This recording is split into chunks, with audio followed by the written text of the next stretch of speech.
Hey folks, Rick Berube here on this Thursday morning. What is it, the 23rd of July? All right. We are very fortunate today for Facebook Live, obviously. We are very fortunate today. It looks like we have perched over Lake Las Vegas. We have the broker of all our markets, Forrest Barbee. Forrest, welcome.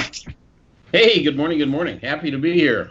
Good morning. Good morning. Well, okay. So what I wanted to cover, I titled today the state of the real estate economy, and since we really have four different markets and only about 25, 30 minutes here, why don't we just start with, since you're in Las Vegas at the lake up there, let's talk about Vegas numbers. Give them some highlights as to what you see going on right now, please.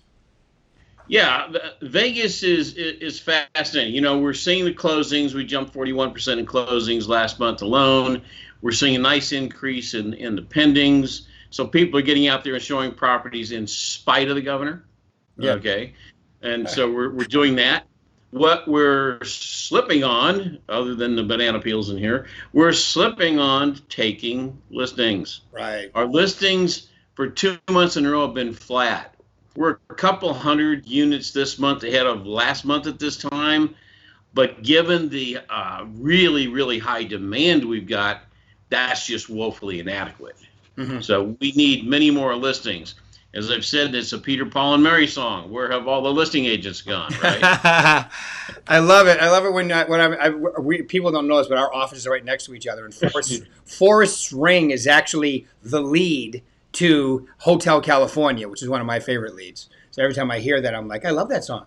All right, so that's Las Vegas. And you're right. I think what happens is when they have all these closings and pendings and distractions, they forget to do the prospecting thing like we talk about. So now what about Arizona? What are you seeing there? Oh, Arizona's interesting. They acted forever like there was no pandemic until recently, of course. And it's fascinating because one of the things that I track internally is how are we doing like this month, the last month for the same month to date, and this year to last year? Yeah. Wow.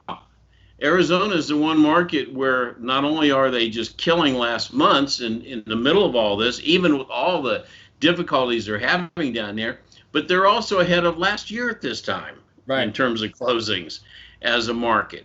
So that market's been extremely resilient down there. And, like I say, even with what's going on, not a real big issue. Yeah.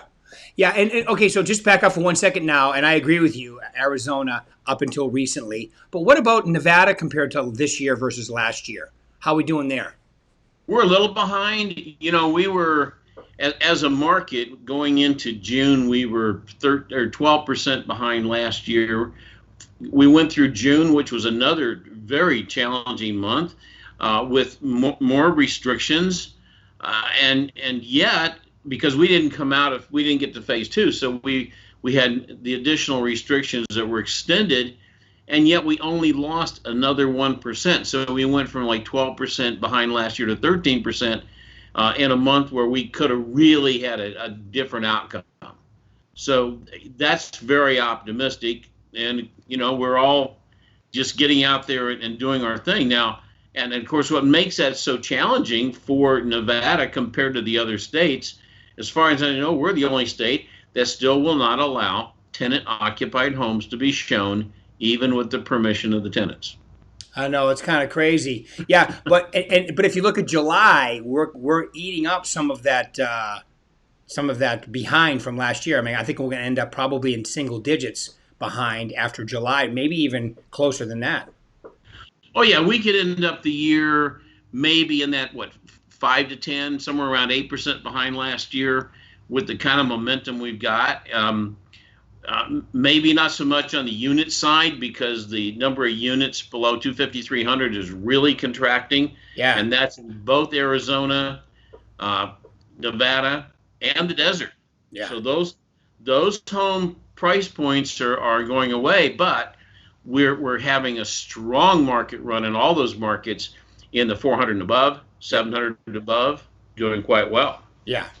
Yeah, and I just put a plug in here. If you aren't reading Forrest's blog, you should be reading Forrest's blog. In all markets, it keeps you up to what's going. Okay, so let's get to the lovely state of California. And let's start with the desert. How are things looking out there in the desert? Desert's looking really pretty good. Like I say, they're actually as a market in the desert itself, Coachella Valley and throughout Riverside, they're knocking on the door of catching up with last like this month to the same month last year. Yeah. They're on the door of catching up, right? And that's in face of in some communities some pretty severe restrictions. Yeah. Yeah. They were probably locked up the tightest. The California tightest. desert. Yeah. Yeah, I mean, because California and especially the desert, we didn't have to just worry about the governor. We didn't have to worry about the federal government, but we had local politicians that found new and exciting ways to ruin our day. Yeah, I'm going to refrain from comment on that, but I agree with you 100%.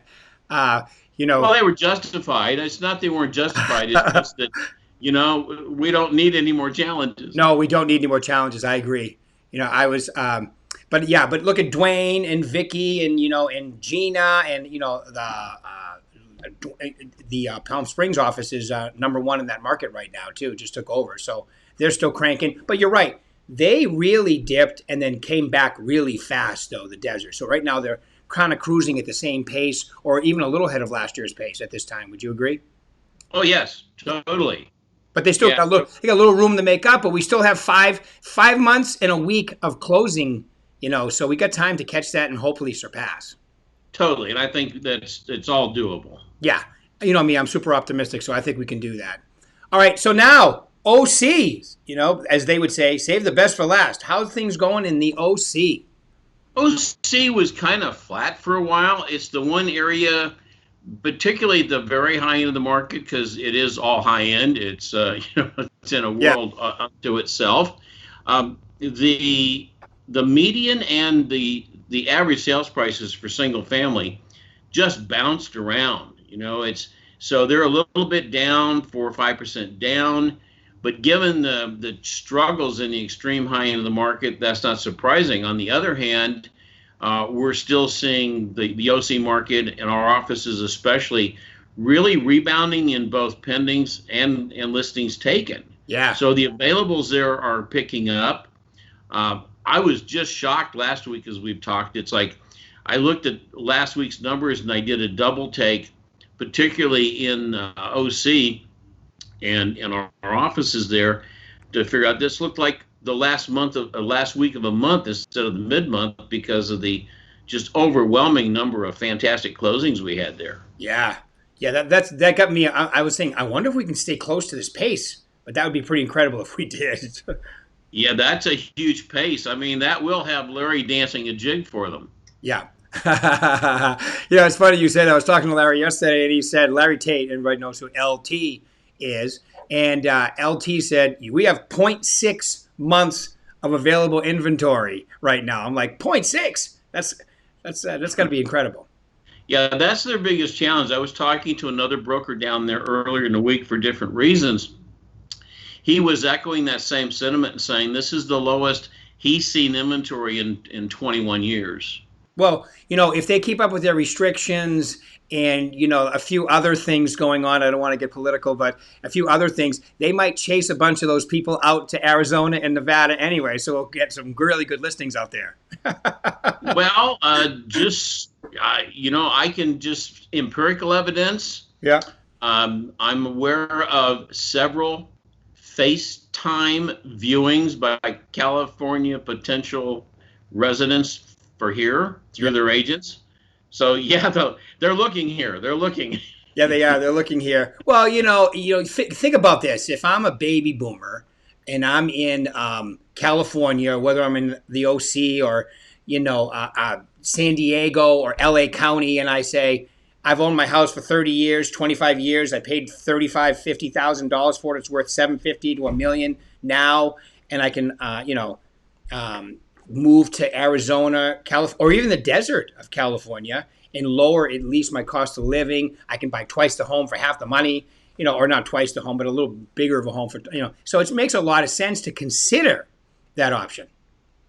Well, it's also one of the reasons that contributed to Laughlin, Nevada, of all places, having the highest growth rate of the state of Nevada last year. Yeah, crazy, right? And Nevada is becoming, as far as it goes, Arizona and Nevada, both of them. I mean, California, rightfully so, very green. You see their roads that they're really not expanding their roads. They're really not But in Nevada and Arizona, you can see them just building these highways and these beltways and so forth for massive expansion. They're always working on them. They're planning for all this to happen too. So that's kind of encouraging. All right. That being said, and we love to see these people move around because that's what we do for work, help them move. So out of all this happening, what surprised you the most, Forrest, about the market right now? Well, I think the most surprising thing is watching it continue to be resilient and rebound despite what the pandemic is throwing at us, and unfortunately at all the people that have to make these decisions, because the decisions are being made prudently to provide for everybody's safety, and through all of that, we're adapting, we're improvising, we're overcoming. Oh, that was Heartbreak Ridge, wasn't it? Okay. Yeah. No, I like your Peter, Paul, and Mary song too. Where have all the listing agents gone? I agree with that one 100%. Exactly. But Yeah. that's the biggest surprise. It's just so that's a testament, to our guys and gals that are out there finding ways to make it happen in the face of adversity. Yeah. So good stuff. Yeah, and you know what? I really think this is going to sound crazy, but I really think Major League Baseball starts tonight. I think the NBA starts next week. So does hockey. I think that once people are watching, even though there's I think it's the best thing. These abbreviated. Hockey is going right to the playoffs. So is basketball pretty much. They're playing a few games just for the seeding and then going. And then Major League Baseball is having their 60. I really think that's going to make people feel a lot more normal. At one point, very shortly, you're going to have all four sports going at the same time because football will kick in before some of these has ended. I think that'll really help because I know that I've talked to a lot of people and they're like, I haven't gone anywhere this year and my kids are home. So I think that's going to help out too as we can move around a little bit more too, hopefully, by September, October. Yeah, it's been tough on the concert goers. Yeah. It has. It has. But baseball, I'm grateful for baseball. I watched a little bit last night. The empty seats didn't bother me as much as I thought it would. And besides, I still listen to baseball on the radio or XM radio a lot. So when I'm out walking and I got the headset on, I don't know if there's anybody in the stands or not anyway, so it doesn't matter. Yeah, they actually pipe in a little crowd noise. So when you're watching TV, it looks good too. Yeah, I told them they should put cardboard cutouts, or mannequins in there just to give it a little bit more ambiance. There you go. Exactly. All right, Forrest, awesome. Thank you very much. Any final words you want to leave these lovely agents? Because, we have, 3,600 between all four markets. Well, no, thank you all for doing such a fantastic job. Now go out and take a listing. All right, thank you very much, everybody. Appreciate it, Forrest. Thank you for your time. You got it. Woo! See, we pipe in our own crowd, too. See that? Thank you.